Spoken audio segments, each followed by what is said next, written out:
Assalamualaikum warahmatullahi wabarakatuh. Nama saya Andina Rizky Ambari. Pada kesempatan kali ini saya ingin menjelaskan untuk tugas UTS saya dari mata kuliah teori dan praktek komunikasi. Dan kali ini saya ingin menelaah atau ingin menganalisa sebuah kasus yang mungkin beberapa waktu belakangan ini sangat ramai diperbincangkan di sosial media maupun di media nasional dan internasional, yaitu permasalahannya itu adalah terkait dari kisruh pertandingan Bahrain versus Indonesia pada tanggal 10 Oktober 2024 yang lalu.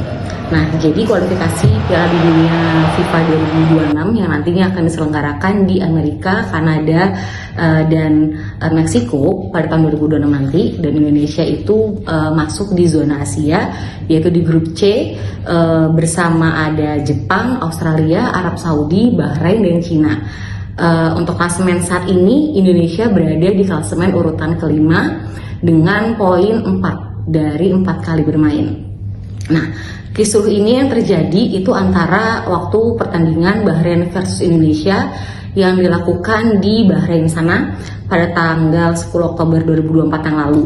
Nah, kenapa kontroversial? Walaupun pada akhirnya Indonesia atau Bahrain versus Indonesia dengan skor 2-2, tapi ada beberapa bahkan banyak sekali kontroversial yang atau keputusan-keputusan yang diambil oleh wasit, yaitu Ahmed Alkaf berasal dari Oman, yang sebenarnya dan sangat terlihat wasit ini tuh seperti condong berat sebelah, atau sepertinya dia tuh lebih condong mendukung si timnas Bahrain dari beberapa keputusan-keputusan wasit tersebut sepanjang pertandingan.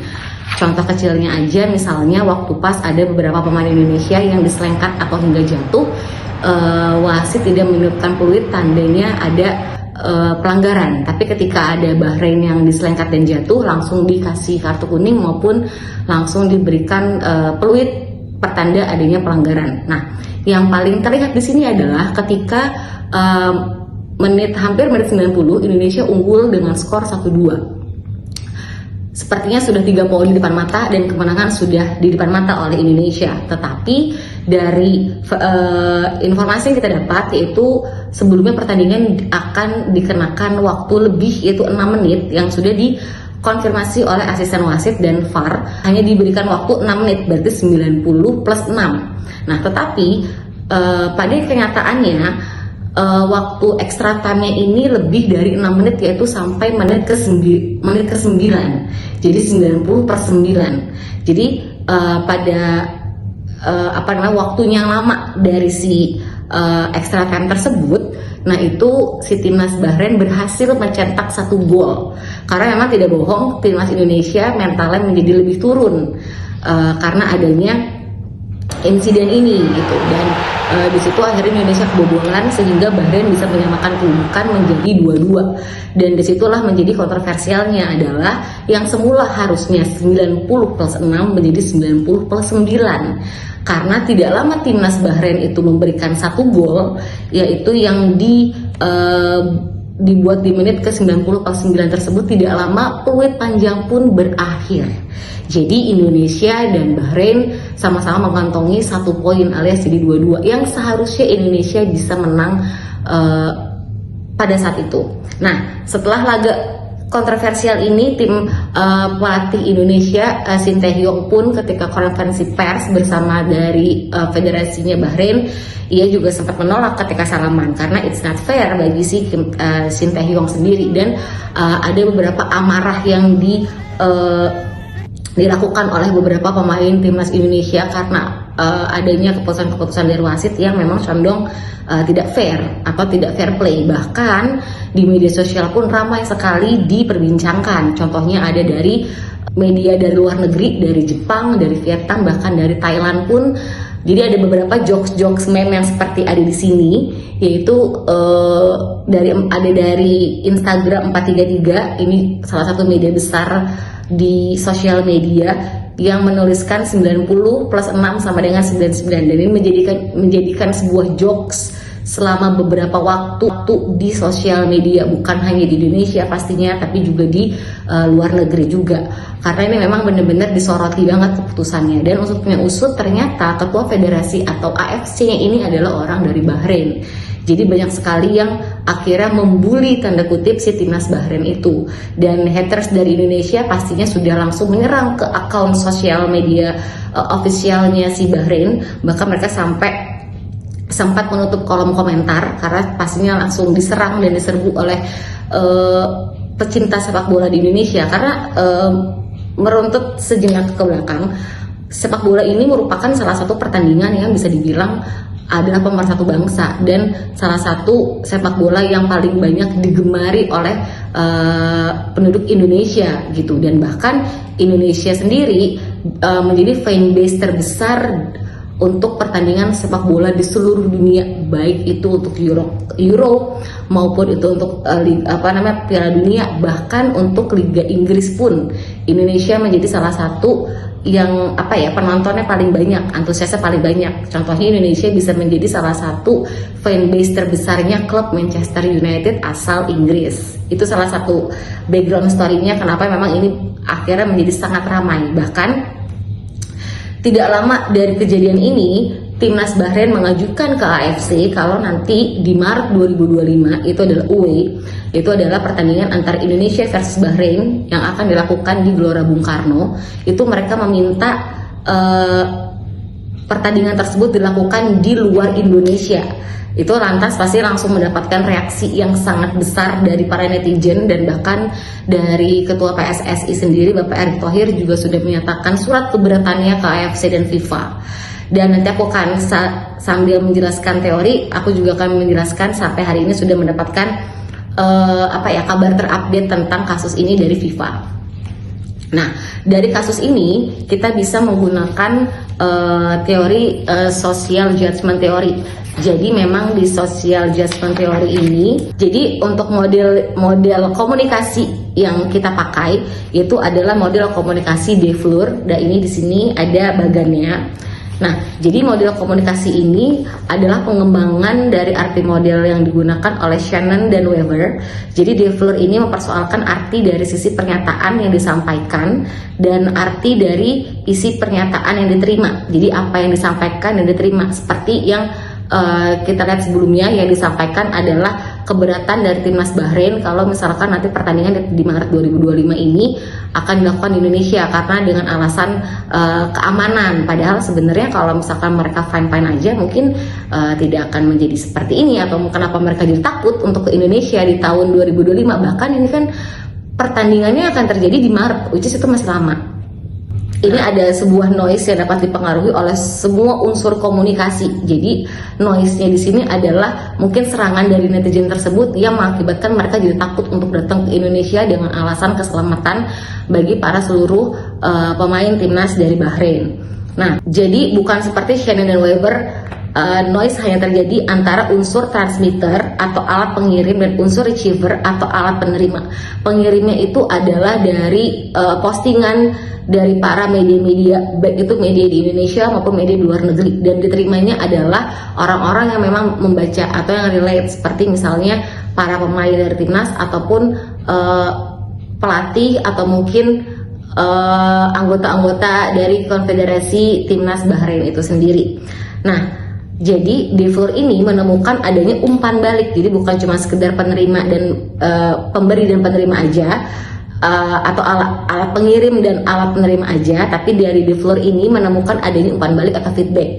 Nah, dengan umpan balik ini akan lebih mudah tercapai persamaan arti antara arti message yang disampaikan dan arti pesan yang akan diterima. Harus diingat juga, dalam komunikasi massa, komunikator hanya memperoleh feedback yang terbatas atau tidak langsung dari khalayak. Jadi di sini ibaratnya feedbacknya itu adalah dari serangan-serangan netizen yang tiada henti ke timnas Bahrain, bahkan komentar Instagramnya pun diserang, bahkan sempat akun official website-nya juga sempat dihack. Indonesia atau netizen tidak hilang akal, bahkan mereka sampai menyerbu ke Google Maps-nya Bahrain biar mereka yang tadinya ratingnya 5 menjadi targetnya menjadi rating bintang 1, dan bahkan sempat diubah di Google Maps-nya mereka kalau misalkan ada AFC Mafia dan lain sebagainya seperti bagian yang ada di sebelah saya ini. Nah, jadi dari model komunikasi Deafler ini yang paling cocok untuk case yang saya ambil ini. Kemudian untuk teori komunikasi yang saya pakai yaitu adalah teori komunikasi judgment theory. Jadi teori komunikasi judgment ini teori yang menjelaskan tentang bagaimana sebuah pesan yang disampaikan kepada seseorang atau halayak yang dimaknai berdasarkan sebuah ego involvement atau kognitif dan mental. Jadi kan di sini mental mereka juga keserang nih dari si timnas Bahrainnya itu dengan serbuan-serbuan netizen yang bukan hanya dari Indonesia. Nah, dari teori ini juga menyatakan bahwa lingkungan sosial dalam bentuk interaksi dengan orang lain yang akan menciptakan penilaian dan sekaligus menjadi upaya dalam pemahaman proses penilaian yang harus dihadapi oleh masing-masing orang. Jadi di ego latitude ini ketika sebuah pesan atau persuasif itu muncul, menurut Sherif, respon yang akan muncul akan terbagi menjadi 3 zona. Yaitu yang pertama ada latitude of acceptance atau pesan atau ide seseorang melihat sebagai wajar atau layak untuk dipertimbangkan. Contohnya kalau di sini ya bisa saya sebutkan adalah wasit diberikan teguran atau timnas Bahrain mendapatkan denda akibat pertandingan yang kontroversial itu. Jadi banyak juga dari netizen yang menuntut FIFA atau AFC untuk memberikan sanksi kepada timnas Bahrain dan bahkan wasitnya sih yang asal Oman tersebut. Lalu yang kedua ada latitude of non-commitment. Jadi di sini adalah pesan atau ide dapat diterima ataupun tidak dapat diterima. Nah, jadi contohnya itu misalnya seperti wasit diberikan sanksi tegas dari AFC dan FIFA. Mungkin bisa skorsing untuk si wasitnya ini, misalnya wasitnya jadi tidak bisa memimpin sebuah pertandingan di seluruh jenis pertandingan yang under FIFA selama kurun waktu misalnya 1 tahun, seperti itu. Lalu untuk latitude of reaction atau pesan atau ide yang menurut seseorang tidak masuk akal atau menyenangkan. Nah, di sini mungkin contohnya seperti gol Bahrain dianulir, jadi hanya benar-benar stop di waktu 90+6 di mana Indonesia masih unggul dengan skor 1-2. Jadi gol Bahrain dianulir dan Indonesia menang serta Indonesia mendapatkan 3 poin. Dan Bahrain dicoret dari FIFA untuk kualifikasi Piala Dunia 2026 jika Bahrain tetap menolak bermain di Indonesia pada Maret 2025 mendatang. Karena wacana-wacana yang tadi saya sebutkan memang sempat beredar di sosial media yang kira-kira netizen itu menyerbu FIFA juga, bahkan menyerbu AFC juga untuk segera memberikan sanksi kepada si wasit dan kepada timnas Bahrain. Untuk teori komunikasi judgment tadi yang sudah saya sebutkan, nah di sini akan adanya muncul perbedaan dan sikap. Jadi menilai atau mempertimbangkan suatu pesan berdasarkan dengan tingkatan kedekatan dengan pola pikir kita sebagai langkah awal menuju pada perubahan perilaku, dan inilah yang disebut dengan diskrepensi. Nah, diskrepensi ini akan memunculkan perubahan perilaku bisa didasari atau tidak hanya dari latitude of the acceptance, tapi juga bisa dari latitude of rejection. Nah, jadi apabila dilandasi oleh zona penolakan dapat memunculkan efek bumerang, yaitu perubahan sikap yang sangat berlawanan dengan arahan pesan atau bujukan yang sudah disampaikan. Nah, di sini aku bisa kasih contoh seperti setelah ramainya di media sosial akibat pertandingan yang kontroversial pada 10 Oktober 2024 yang lalu, timnas Bahrain mengajukan perpindahan lokasi untuk bermain melawan Indonesia. Yaitu pertandingannya mereka mengajukan dilakukan di tempat yang netral atau mungkin di negara lain yang jelas bukan di Indonesia. Nah, respon inilah yang menjadikan sebagai bentuk dari terus-menerusnya akun media sosial timnas Bahrain yang diserang oleh netizen, bahkan juga diserang oleh media, baik itu media nasional di Indonesia maupun media di luar Indonesia. Seperti yang pernah tadi saya bilang, kalau media luar yang menyerang atau menyoroti pertandingan ini adalah dari Jepang, dari Vietnam, dan Thailand. Bahkan mereka juga sempat mengikuti atau netizen di sana juga sempat menyoroti dan membuat meme-meme lucu. Bahkan yang menarik adalah si wasit ini, si Al-Hamed ini, si wasit yang bernama Ahmed Al-Kaf ini juga sempat menjadi sorotan dari salah satu wasit yang memang sudah senior, yaitu Collina. Dulu Collina ini adalah wasit yang terbaik FIFA, yang rambutnya botak yang seperti ini. Nah, beliau ini adalah termasuk salah satu wasit paling baik yang pernah dimiliki oleh FIFA. Dan Collina ini juga sempat menyoroti beberapa keputusan-keputusan kontroversial yang diambil oleh si Ahmed Al-Kaf. Bahkan sebenarnya ketika gol Bahrain tercipta di menit 90+9 itu ada indikasi offside, tapi dari si wasit tidak mau ngecek VAR.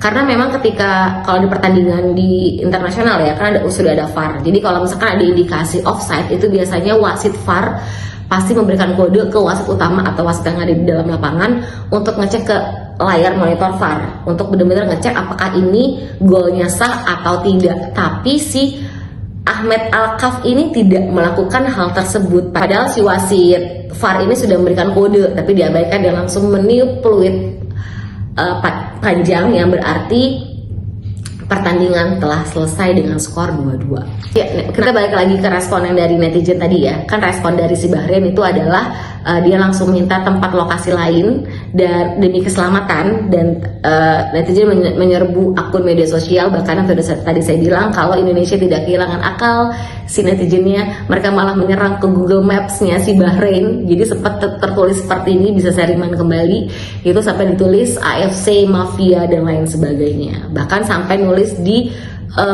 komentar-komentar yang ada di Bahrain. Mungkin bisa langsung cek sendiri sekarang bagaimana perubahannya. Lalu perspektif apa yang saya pakai untuk menganalisa kasus ini?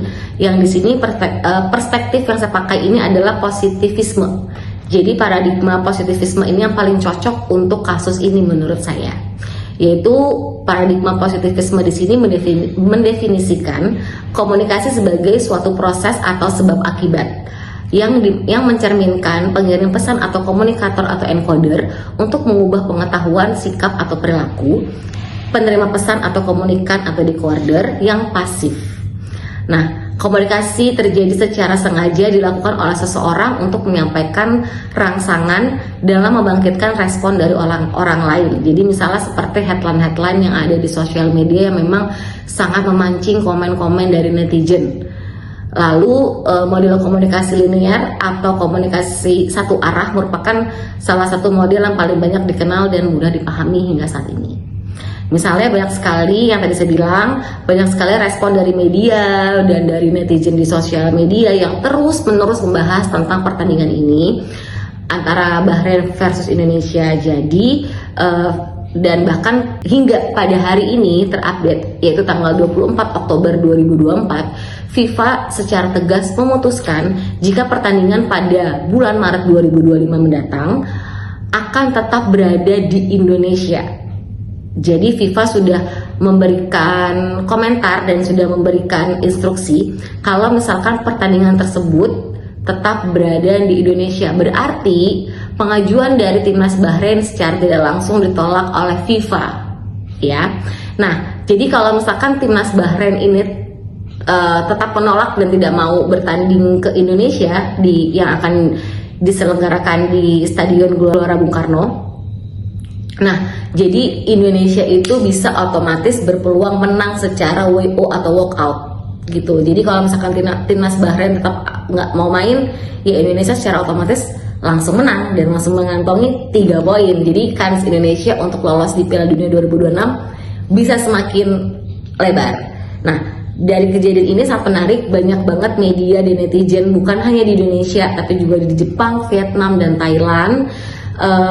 Mereka terus-terusan mengawal kasus ini, kira-kira keputusan FIFA itu seperti apa dan apakah keputusan FIFA itu sudah adil untuk timnas Indonesia atau bagaimana, dan ternyata so far hasilnya so good for us. Oke, kita lanjut, dan kemungkinan besar si wasit Ahmed Al-Kaf ini akan segera dipanggil oleh AFC untuk diberikan sanksi, tapi kita masih belum tahu sanksi apa yang akan diberikan oleh si AFC sendiri. Mengingat ketua AFC ini adalah orang yang berasal dari Bahrain. Jadi kita masih nggak tahu nih sanksi apa yang akan diberikan atau kira-kira dipanggil untuk apa. Tapi dari FIFA sendiri sudah memutuskan kalau pertandingan Indonesia versus Bahrain akan tetap berada di Indonesia pada Maret mendatang. Dari kejadian ini memang benar-benar sangat mempengaruhi ya bagaimana sebuah pertandingan sepak bola menjadi sebuah trending di sosial media,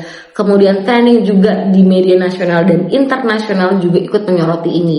Dan bahkan sampai akhirnya sekarang sudah menemukan klausulnya, yaitu pertandingan ini tetap berada atau tetap akan dilakukan di Indonesia. Terima kasih Pak Wahyu atas waktunya untuk bisa menonton videoku, dan semoga Indonesia bisa melaju ke Piala Dunia 2026, dimana kalau misalkan Indonesia bisa lolos, ini adalah pertama kalinya dalam sejarah Indonesia bisa lolos dan bisa mengikuti Piala Dunia 2026. Tetap semangat timnas Indonesiaku. Terima kasih Shin Tae-hyung dan terima kasih Pak Erick Thohir. Juga terima kasih kepada seluruh pemain dari timnas Indonesia, mau itu pemain naturalisasi maupun pemain yang memang sudah asli Indonesia, maksudnya tidak ada darah campuran dari luar negeri. Itu semua sama, kita semua membela Indonesia. Terima kasih, semoga teori terus perspektifku juga ini masuk dan memang benar-benar bisa diterima dan inline dengan kasus yang sudah saya pilih. Terima kasih banyak. Wassalamualaikum warahmatullahi wabarakatuh.